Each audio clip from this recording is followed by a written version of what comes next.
To talk about an issue that's affecting young people more than ever.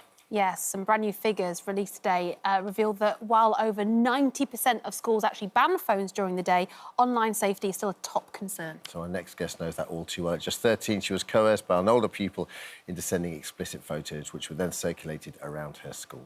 Yeah, now at 22, Roxy Longworth is campaigning for more to be done to protect others. And joining her is the Children's Commissioner for England, who's responsible for promoting and protecting the rights of all children. Morning to you both. Morning. Thank you both for coming on the Thanks, show Roxy. today. Rachel, can you expand a little bit about what the Children's Commissioner does? Yeah, it's an amazing job, and I've been doing it since 2021, and it's a 6-year role. I was a head teacher for 20 years before that. Look, my job is to make sure that children's voices and interests and lives are heard by government, by Parliament. So I'm often doing surveys and taking their voices there.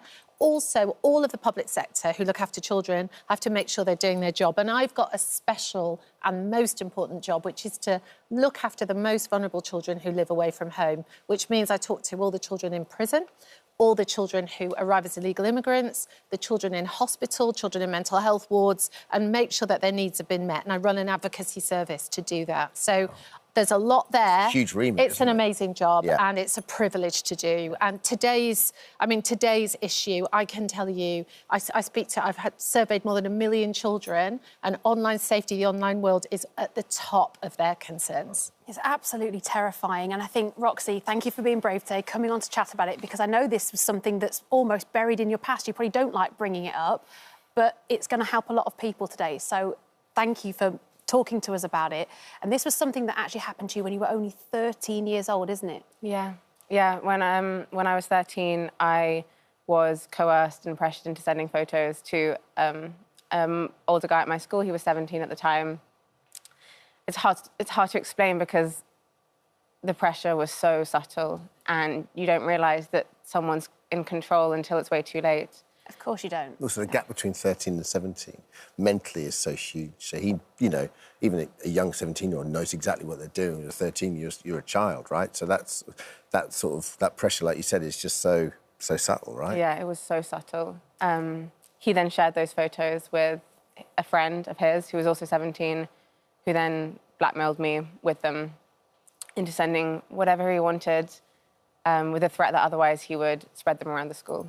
It's unbelievable because it's so out of your control, and I can feel how that would have spiralled. I can imagine being 13, you've got the older boy, so you're not sure what older people are doing. You're probably there thinking, oh, maybe everyone's sending pictures, maybe that's what I should be doing. You're so young, you don't know. And then before you know it, these pictures are out of your control. And didn't they end up circulating around the entire school? Yeah, they were sent all around the school. Oh. Everybody had them. But by that point, I'd been living with that kind of feeling of feeling disgusting and that shame for quite a few months by that point. And then, yeah, they were spread everywhere, and the bullying and the humiliation and the shame afterwards just caused my mental health to spiral. At what point did you open up to your family? I didn't. It was only when the school called them in and told them that they found out. I didn't feel like I could go to them, just because I felt like they wouldn't understand the online part of my life. Yeah. Well, also, even though you shouldn't feel like it, you would feel embarrassed because you don't want to tell your parents things that you're doing like that. I mean, it's very private, and at the time you'd have felt that was you and your boyfriend or this lad sharing something, and it's got way out of hand.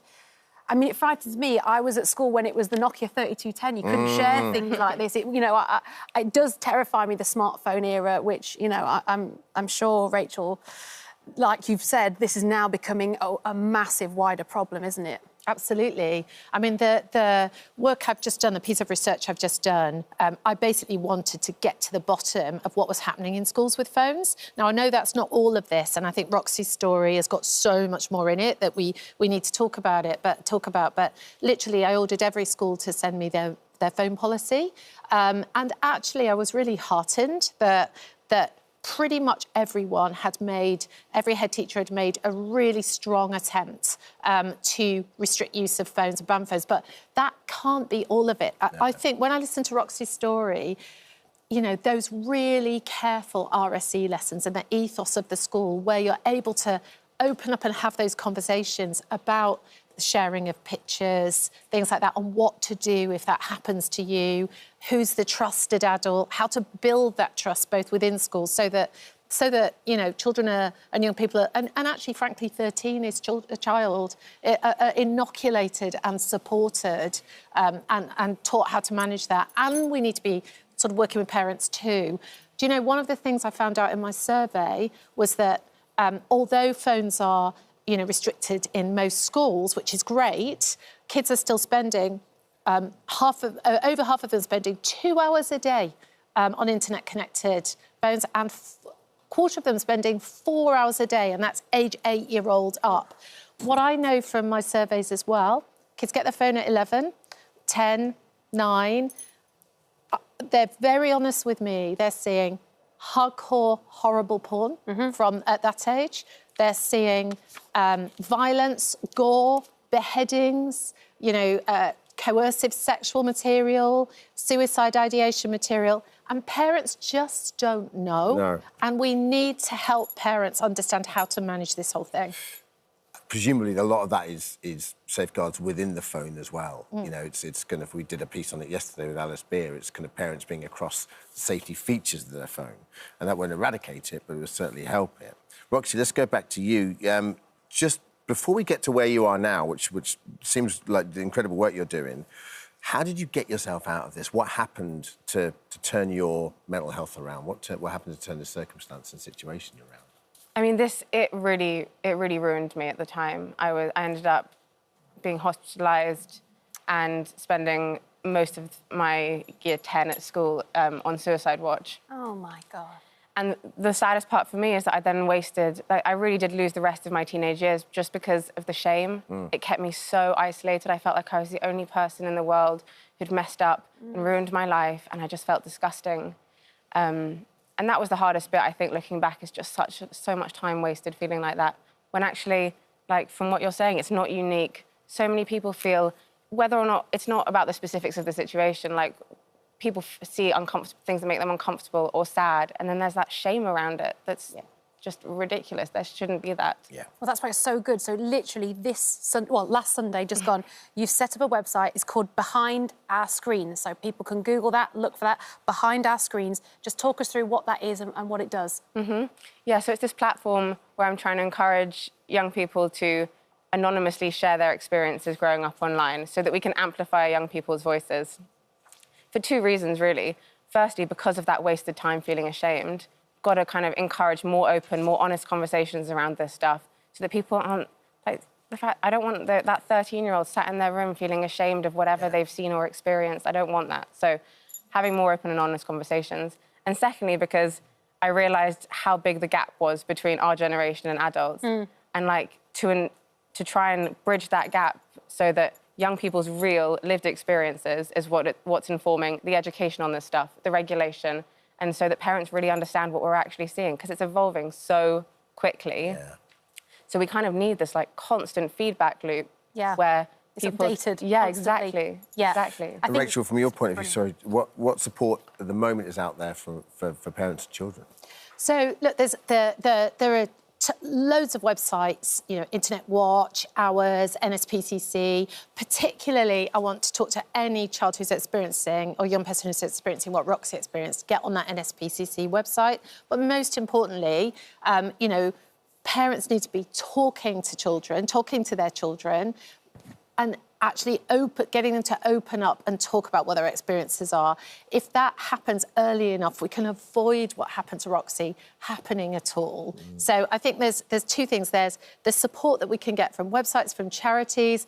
Every teacher, head teacher, safeguarding trained. The police are safeguarding trained. You know, there should be adults you can turn to. But I think the education point, the young people and the peer support point is really, really important. But for me, the fundamentally most important thing is it's parents and children. We've got to get those conversations happening, because that's, you know, when I did a big, I brought a couple of hundred 18 to 21-year-olds into the Department for Education, where my office is, and I asked them, what do you wish, you're the first generation that's grown up with tech, what do you wish your parents had known?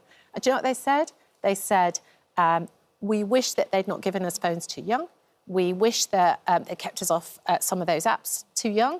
and helped us go out to play. We want to be able to talk to them about the things we're seeing and the things we're happening without us getting into trouble or having our kit taken off us.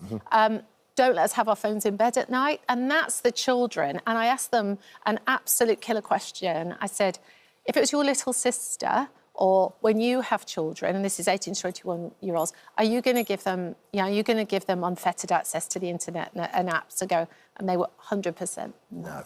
This is the thing. Technology's happened so quickly. Parents aren't always up to speed with it all. That phone or tablet has got access to the world. There's too much power in that one little phone, and I'm hoping, and I thank you both for coming on today, because if there's one parent now watching, it's the Easter holidays, all I'm thinking is, just listen to what you've both said and go into those phones and have that conversation and let's just get all those things sorted out. Let's look at what apps are on there. Let's put some restrictions in because we need to protect our children from what they can access. Absolutely. Roxy, Rachel, thank you so much. Brilliant.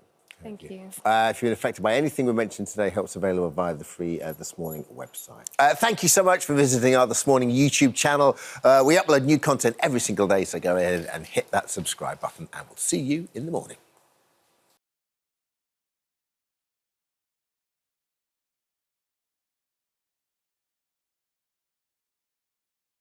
Thank you so much for visiting our This Morning YouTube channel. We upload new content every single day, so go ahead and hit that subscribe button, and we'll see you in the morning.